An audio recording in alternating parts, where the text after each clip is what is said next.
Audio Jungle.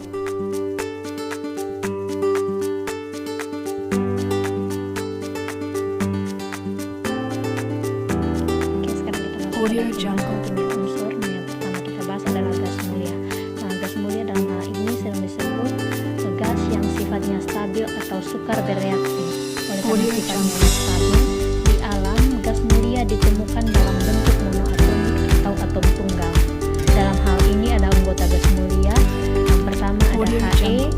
Ne, Kr, Kr, Xe, dan Rn. Konfigurasi elektronnya He adalah 2 karena hanya Audio Jungle. 2 sehingga disebut sebagai konfigurasi elektron duplet. Sedangkan dari neon sampai radon Audio Jungle. memiliki konfigurasi elektron dengan elektron 8 sehingga dinamakan konfigurasi oktet. Inilah yang membuat konfigurasi Audio Jungle. elektron hanya konfigurasi elektron itu stabil karena namanya gas mulia, otomatis susunan elektronnya itu stabil, artinya tidak melepas ataupun menerima elektron. Nah, di sini sifat-sifat gas mulia. Yang pertama, energi ionisasi yang sangat tinggi sehingga sukar melepas elektron. Yang kedua, keelektronegatifannya sama dengan 0 sehingga tidak mempunyai kecenderungan untuk menangkap elektron. Yang ketiga, kereaktifan gas mulia sangat rendah. Makin besar jari-jari sehingga energi ionisasinya semakin kecil, bersifat reaktif sehingga mudah membentuk senyawa. Audio Jungle. Xe paling banyak disintesis, contohnya ada Xe PTFN6, XeFe, XeFn4, XeFn6 dan XeO3F2. Sifat yang keempat, semakin ke bawah Audio Jungle. kerapatan dan titik didih semakin tinggi. Sifat gas mulia yang kelima, semua gas mulia terdapat di udara kecuali radon ini, sehingga terdapat pada isotop Audio Jungle. radioaktif. Sifat yang berikut, gas mulia yang banyak di alam yaitu helium, sedangkan yang di atmosfer atau udara Audio Jungle. yaitu argon. Kegunaan gas mulia yang pertama, helium banyak digunakan sebagai pengisian Audio bahan Jungle. balon udara atau pengisi lampu pijar, sedangkan neon yaitu cairan pendingin pada reaktor nuklir, argon pengisi bola lampu listrik, krypton banyak digunakan untuk menentukan atau digunakan dalam bidang fotografi, xenon yaitu banyak digunakan pada dunia medis yaitu untuk membius pasien dalam proses pembedahan, sedangkan radon banyak digunakan pada terapi pada penyakit kanker. Sekarang kita masuk pada kimia unsur yang kedua yaitu halogen. Audio Di Jungle. sini halogen terdiri dari 2 kata yaitu halos dan genos. Di mana halos diartikan sebagai garam dan genos diartikan sebagai pembentuk. Sehingga di sini kita dapat memberikan pengertian pada halogen yaitu sebagai pembentuk garam. Di sini ada anggota halogen yaitu F, Cl, Br, I dan Ag. Di mana nilai atomnya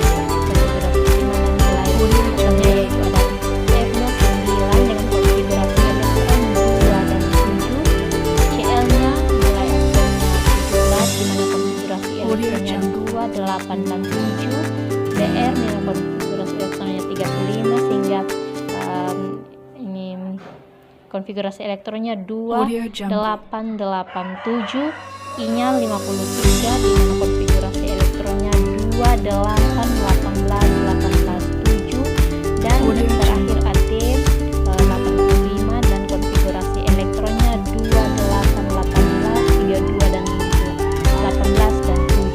Nah, di sini kita lihat bersama bahwa dari akhiran semua konfigurasi elektronnya ini berakhiran dengan nilai 7 sehingga disebut sebagai halogen stabil dengan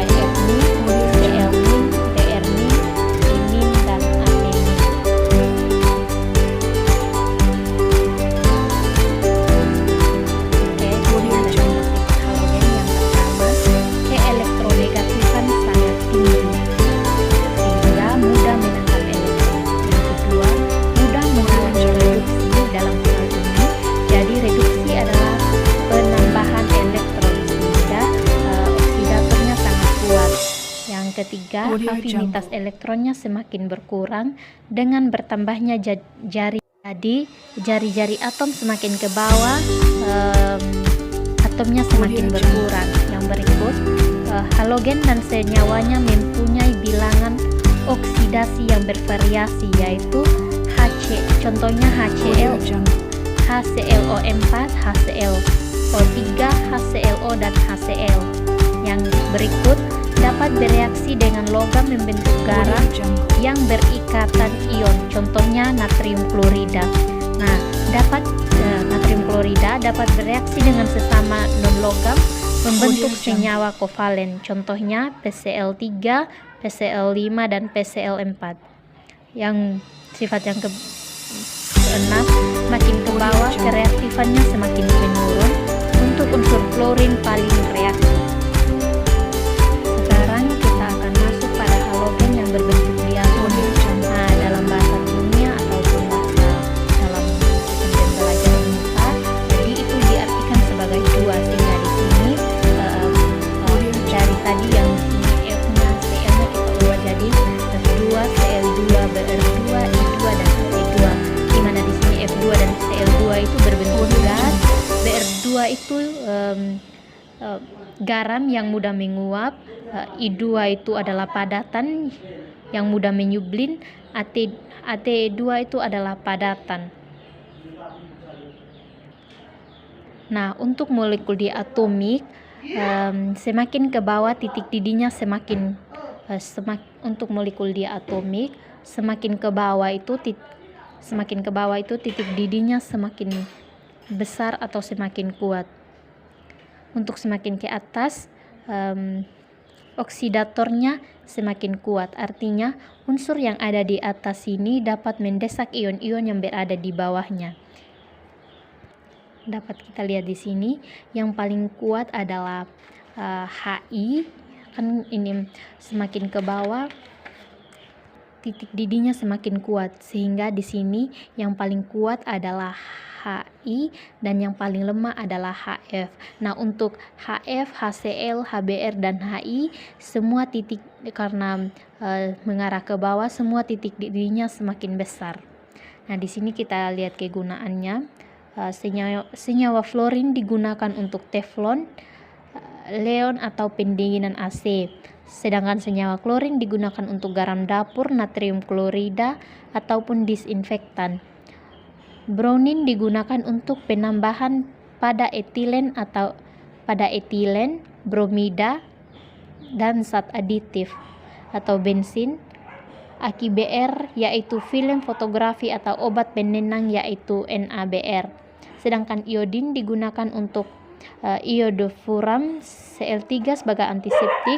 Untuk mencegah penyakit gondok dapat digunakan NaIO3.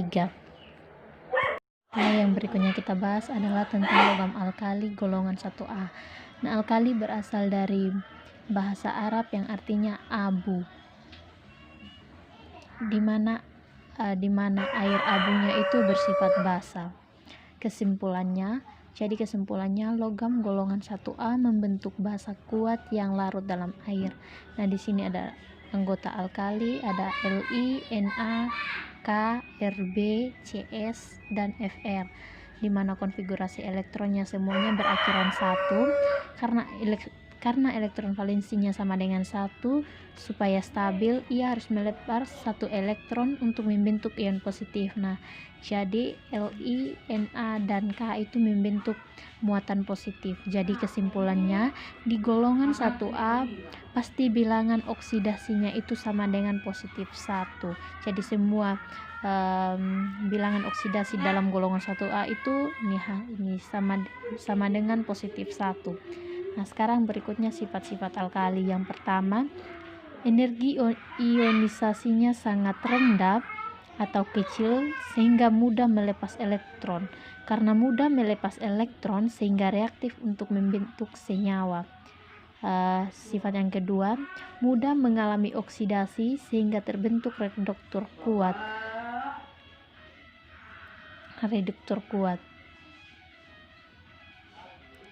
Reaksi dengan air membentuk basa dan berlangsung cepat. dan berlangsung cepat. Gas H2 dan reaksinya, contoh reaksinya Na plus H2O menghasilkan basa kuat NaOH plus H2. Yang keempat, titik lele rendah atau lunak karena ikatan logamnya lemah. Yang kelima, logam alkali diperoleh dari elektrolisis leburan garamnya atau garam halidanya.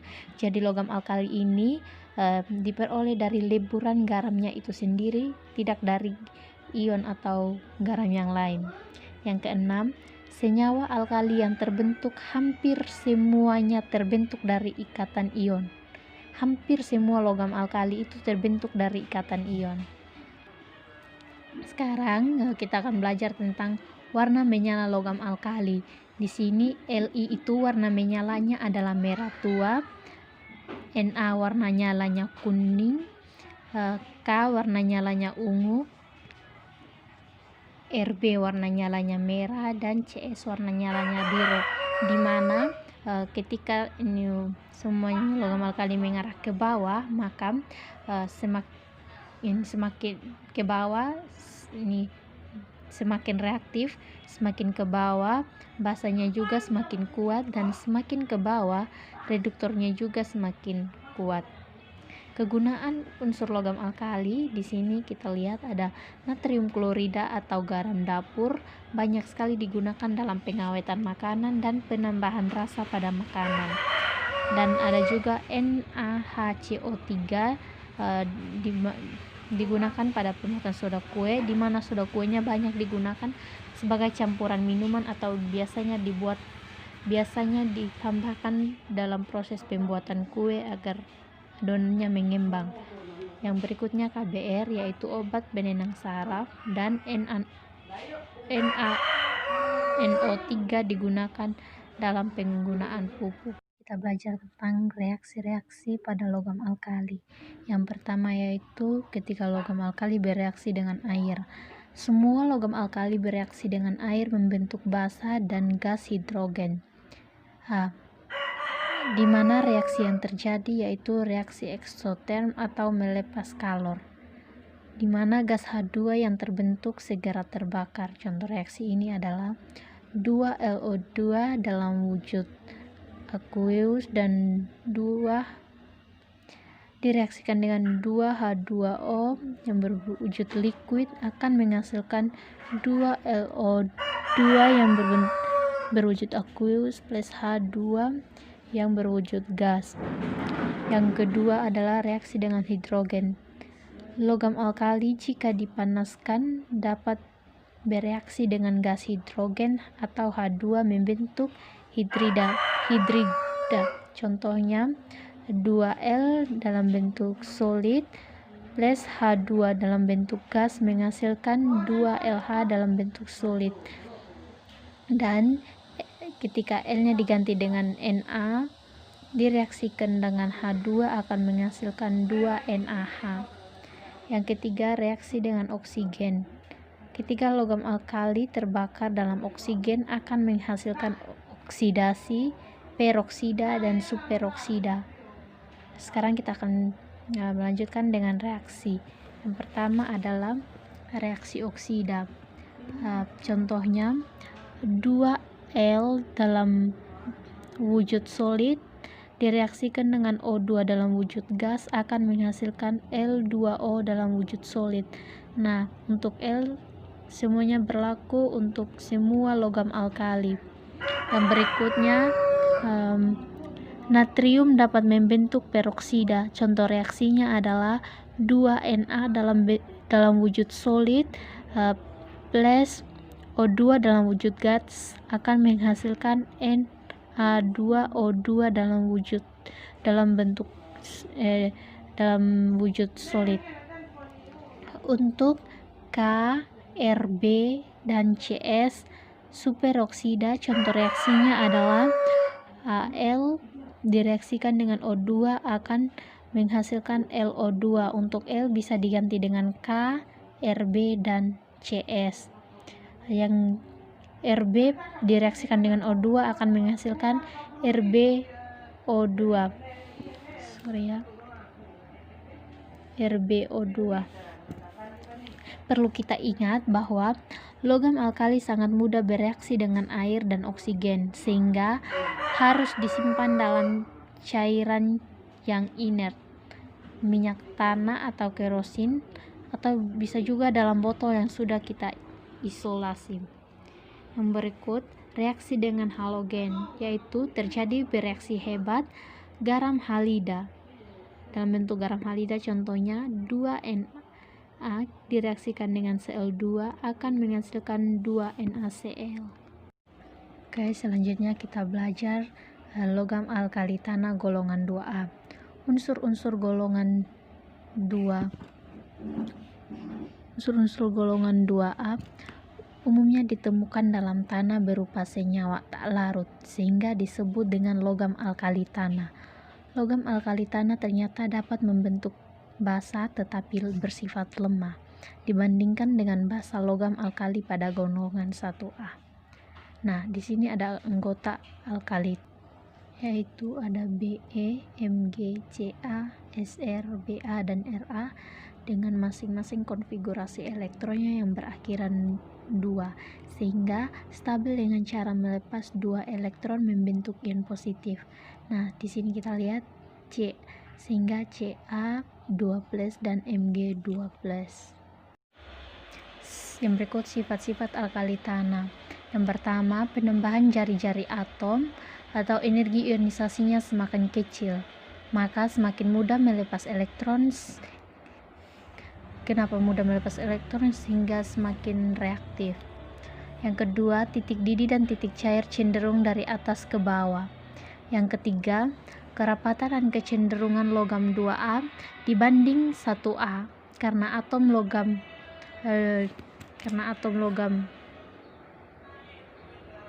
2A lebih kuat. Bereaksi dengan air membentuk basa dan gas H2 kecuali Be, karena ini Be kecuali karena kadar Be itu bereaksi. Kesimpulannya, golongan 1A lebih mudah larut.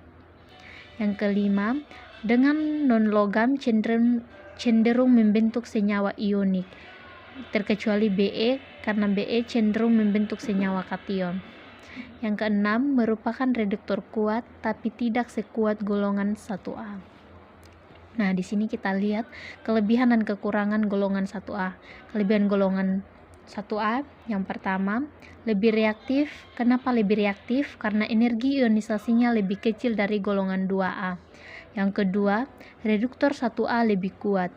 Yang ketiga, basa ini golongan 1A lebih kuat. Yang terakhir, dapat bereaksi dengan air. Sedangkan kekurangan golongan 1A itu sendiri adalah titik cair dan titik didihnya lemah dibandingkan golongan 2A, atau titik cair dan titik didih kuat. Kegunaan golongan 2A.